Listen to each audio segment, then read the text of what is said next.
Hello, this is a video about the coronavirus, and I would like to make mention of the fact that I am staying home because I've got some low-grade symptoms, and I'm really needing the hours. But at church on Sunday, I was reminded 2 Sundays ago to love someone other than yourself enough not to spread the virus if you have symptoms. So I want to spread that orthodox message to anyone who watches this video. And then go right into this video. While I was at home, decided to go online and look at the cell of the coronavirus for myself. And I saw online model of the cell, a photograph of the cell of the coronavirus that we are fighting. And this cell is in the bloodstream. The virus is an airborne virus, which means that it's in the air, and when it's breathed in, it goes through the mucous membrane, and the mucous membrane goes right into the bloodstream. So anything that passes through a mucous membrane will go into the bloodstream and it will circulate it to the blood. The viral cell binds to the blood cells by something called a blood protein binder. And while studying this, I came across information about the HIV/AIDS virus medication called Protease, and Protease is specifically designed to block that blood protein from binding the viral cells of HIV/AIDS virus to the blood cells. But any virus has these blood binding proteins, have this blood protein binder. So the medication is made out of pineapples and papayas. These two fruits have enzymes that destroy the blood protein binder. Okay, when you cook meat, a lot of people use Adolph's meat tenderizer. Papaya and pineapple are in that meat tenderizer. Specifically, it breaks down the proteins in the meat, and that's what causes the meat to be tenderized. So, on the same principle, the enzymes in the papaya and the pineapple of Protease, it works on the same principle. So you're breaking down the protein binder by using the enzymes in the fruits. So the theater of warfare that this virus is in the bloodstream. This is where the theater of war is being fought in our bodies. And so my studies have to do with fighting that war on the cellular level, and I feel I have material that is useful for people that are fighting this virus or trying to prevent from getting the virus. I feel that the things that I have discovered over the last 2 days are worth putting myself on a video and getting the information out there. So without further ado, you don't want to play around with the fruit. You want to eat about a cup 3 times a day of the fruit, papaya or pineapple specifically. That way, it's in the bloodstream 3 times a day doing its job. Another food product out there that has a blood protein binder blocker is green tea. And green tea is very interesting in that it doesn't dehydrate you, but it hydrates you so that you can drink as much as that green tea as you want. And what that green tea is going to do is not only block the protein binder, but it's going to give you polyphenols, and it's going to give you things that are in the green tea that are going to help fight this virus on multi levels. Flushing your body with as much of the green tea as you can is a very, very good idea because you're keeping it moving through your blood and it's not stagnant, but it's a fresh stream moving through your blood and it's keeping you hydrated while you sweat, some people are having diarrhea, and the things that are going on with the cold and things like that, dehydrating from the stress and whatnot. So the green tea is a must. The juice form or the fruit form, however you take the two fruits, 3 times a day is a must. You do not want to be eating a high protein, high fat diet at this time. What you want to be eating is a carbohydrate complex diet right now. Mixing your grains more than 2-3 grains at a time.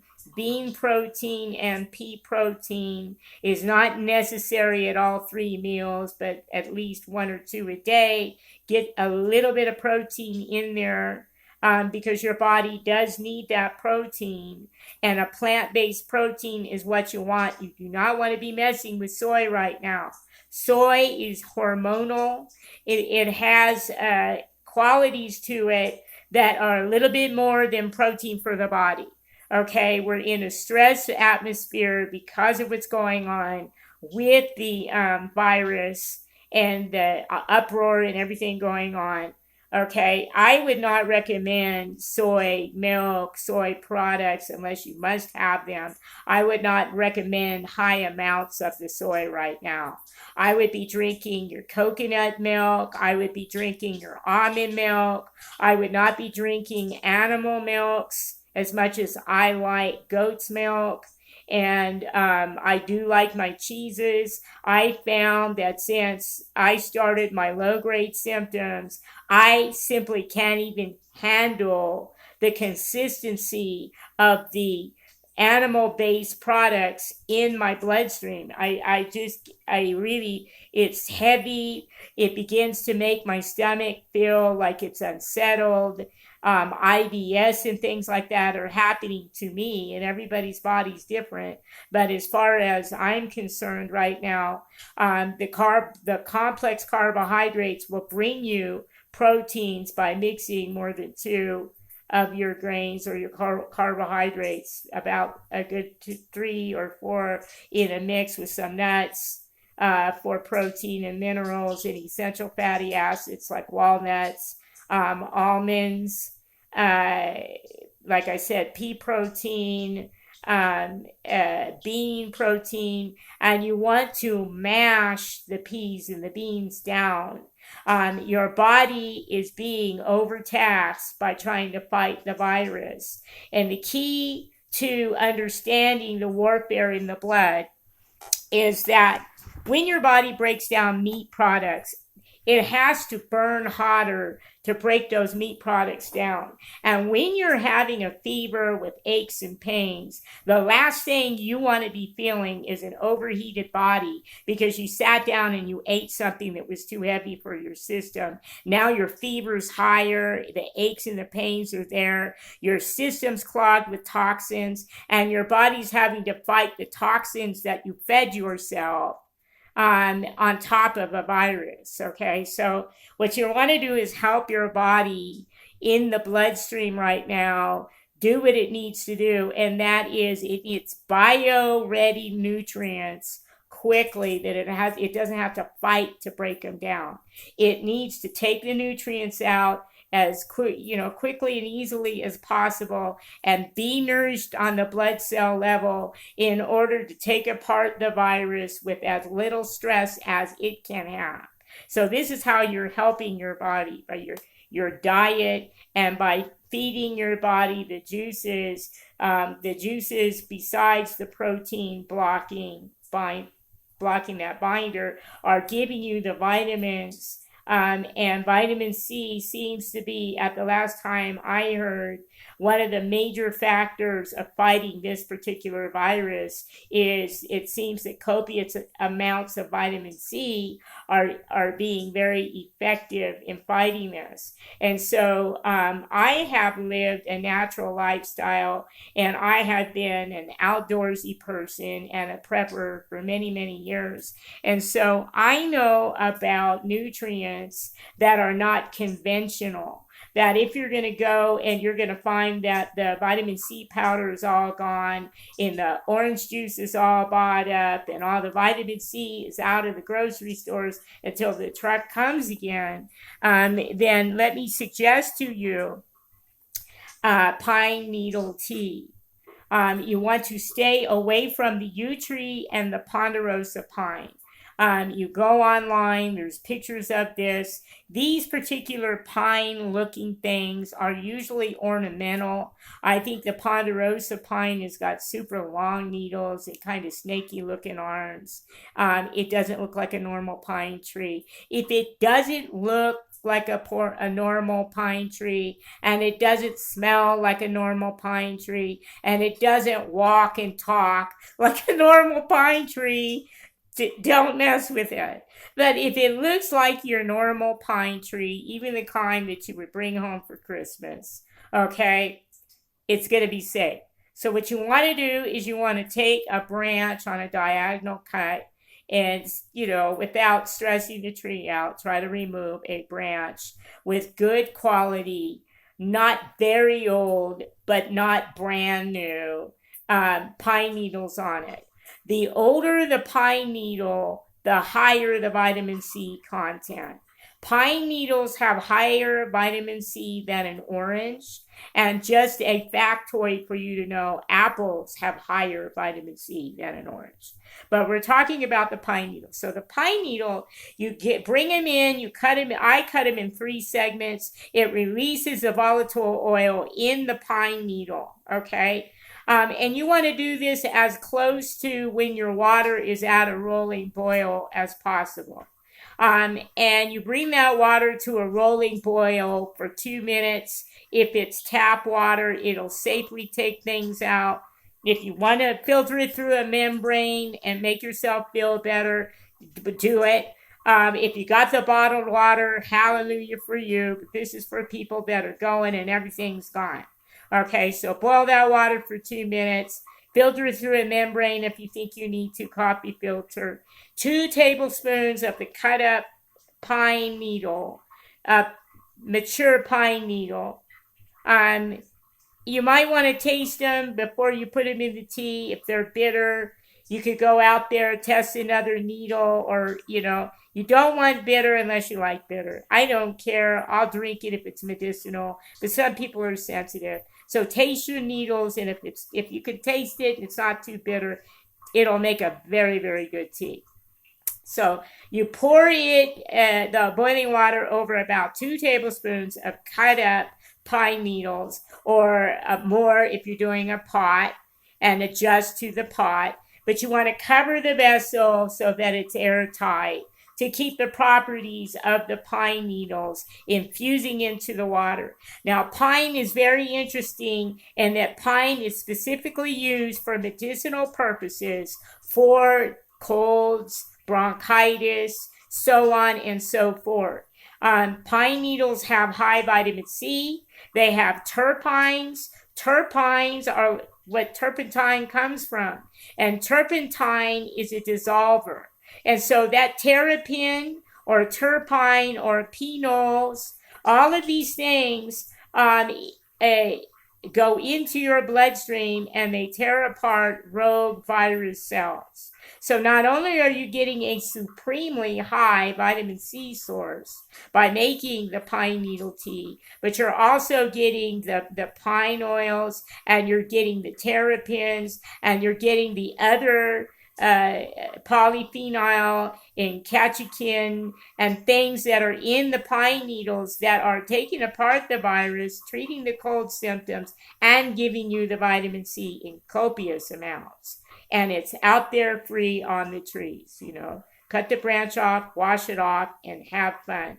You can blend the teas together with the juices and make yourself a nice 3-part concoction in an airtight container. You want to drink these as soon as you can. You want to keep the fluids coming as much as you can. Vitamin C, remember, it oxidizes quickly, so you want to get it into your body as quickly after you make it as possible for the optimum benefits to this. This morning, I had a cup and a half of coffee and began to have the low-grade symptoms come back again. And I wanted to finish my coffee, so I decided that I felt like I could handle putting 1-star anise into my coffee, and that would help me finish my cup of coffee and then cut the coffee off, because obviously it wasn't going to be good for me. And I found, much to my amazement, after the first 3 sips, my symptoms were gone. It was gone so dramatically that I went online to study the analysis, chemical analysis of star anise, and found this surprising fact. Star anise was used specifically to fight the swine flu during that epidemic. And star anise is also one of the major ingredients to Tamiflu. So in the chemical analysis of the star anise, it's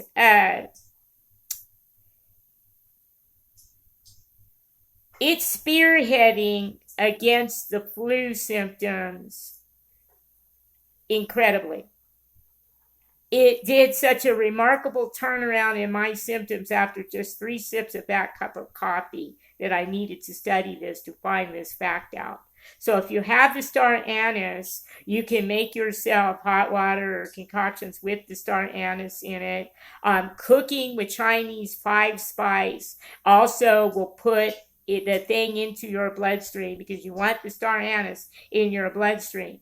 Another method is to get the aniseed oil and to smell it, because once again, it'll be going into the mucous membrane and going right into your blood, and it will be fighting in the theater of war that we're fighting, which is in the bloodstream. So even the essential oil passing through the blood barrier in the mucous membrane will deliver it into your blood, and it'll begin fighting it in the blood. And if you're eating it or you're drinking it as a tea, you can do a many-flanged approach with the anise. You can get, there's anise baking oil. It's the smell, it's the volatile oil of the spice that you want. You either want to eat it, drink it, smell it, do all 3, but do not overdose yourself, because it'll make you sick. What you want to do, your body will tell you, ooh, that's too much, or no, that's not enough. I like this, I need more. Let your body lead you with the aniseed, but I tell you, it's a must in order to fight this, okay? It is a carminative. It will make the upside stomach feel better. It will be good for the bowel issues, and it'll be fighting the fever things. It is a coolant. It will be in the blood, cooling you down, and it will be affecting the virus on a microbial level with the other things that are in the oil. Okay, and the next thing is, while studying the aniseed oil, some of the chemicals that are in the aniseed oil reminded me of cajeput oil. And so I went immediately into a study of cajeput oil to find out that cajeput oil is in the Melaleuca family. That's tea tree, Melaleuca family. And cajeput oil is used specifically for bronchitis, fighting colds, and muscle aches and pains, because it's found in a muscle rub I used when I was in high school called Tiger's Balm. And I never got over that muscle rub because it had such a beautiful smell to it. And that beautiful smell was the cajeput oil. And so once again, I found out that through this study, the cajeput oil you can get online in the essential oil. Put it in a diffuser, and it is used specifically for asthma, bronchitis, and cold symptoms, and fighting the causes. If you cannot get it, you could get the Tiger's Balm. I got mine at Rite Aid, and I put a little bit on my chest so that the aromatic oils will be going through my mucous membrane, passing into my blood and fighting it through the bloodstream, from the aromatic going into the mucous membrane. And then on your skin, just a little bit, it also delivers into the bloodstream. And once again, what my discussion is about, fighting this virus in the theater of your blood. Okay, so I want to recap, but I do want to add that lemon juice is also a blood cleanser. You don't want the bottled lemon juice. You want to get fresh lemons, and you cut them, squeeze them, put them in your water, put them in your drink. Lemon water cleanses the blood. It also cools your blood.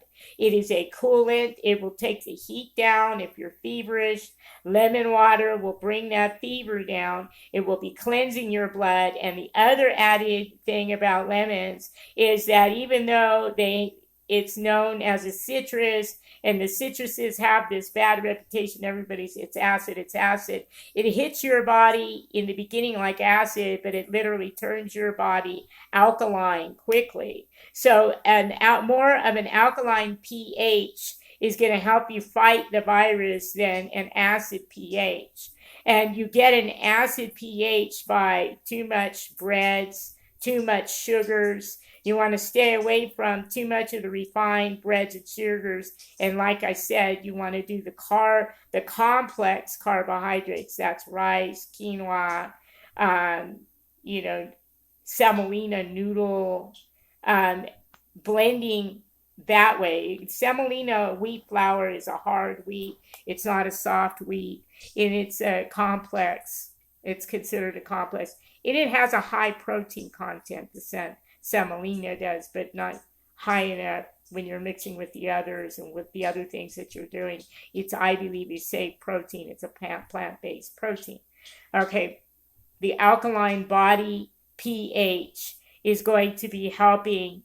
An acid pH weakens and degrades your bodies. You want to be more alkaline. Lemons will make you more alkaline. Honey as a sweetener is an alkaline sweetener, not acid. You don't want to overdose on any of these, but if you need to sweeten, honey would be a good choice for the antimicrobials that are in the honey, and the nutrients that are in the honey being delivered into the bloodstream to fight antibiotically, along with the other things that you're putting in your bloodstream through this diet. And you're keeping it efficient for your blood to get the nutrients out without overworking your system to break down the food to get what it needs. Okay, so and of course the water. You do want to be drinking water, but you do not want to be drinking in excess. It will push nutrients out and be the opposite of what you want. You want to mix your fluids up. You want to be drinking enough water, but you want to be drinking your juices and your teas and your things and keep it going. You know what I mean? Keep it mixed and keep it going. Keep yourself highly moisturized with nutrients in there. You should remember coconut water literally can replace human plasma. They use it as a replacement for human plasma if they need to. And that's because of how it's kept in that airtight, pristine nut that it's in, okay? So coconut water is extremely good, okay? Extremely good. So add that to your list. I'm going through my mind thinking if there's any other points that I want to make. You want to rest. That's the way your body heals. You might want to sleep. Don't fight to sleep. Sleep as much as you can. You want to get out at least a half hour into the fresh air. Walk gently. Stay away from stress. Don't be taking any burdens on yourself that are not necessary. Exercise boundaries with stress. Don't long periods without water or without fluid or without food. Do not do it at this time. Keep yourself surrounded by liquids and snacks constantly. And once again, make sure the snacks are a complex carbohydrate snack, fruit, apple, carrots, celery, and then when you have your meals, the complex carbohydrates that you will do. Um, that is pretty much, I think I've covered everything pretty much so far that I've discovered. And once again, I'm putting this out there because I believe this is useful information at this time. And I've got some unconventional things going on to where if the stores are empty, don't panic. That's the last thing you want to do. Fear is an unclean spirit. It's a devil. Cast it out. Renounce the fear. And think with the mind of Christ. Think with love, power, and a strong mind. And remember, God has created everything that we need, and the nutrients are out there. There's things that God has created out there that if the stores are empty, you have a resource. And so hopefully this stimulates you to maybe go online, do some research, go to the library or wherever you can, and read on some information, and perhaps God will lead you with some studies, and you'll be posting videos like this as well. And so once again, I thank you for listening to the video. I really do sincerely hope that this video is a blessing to those that watch, and here's to your health. In Jesus' name, amen.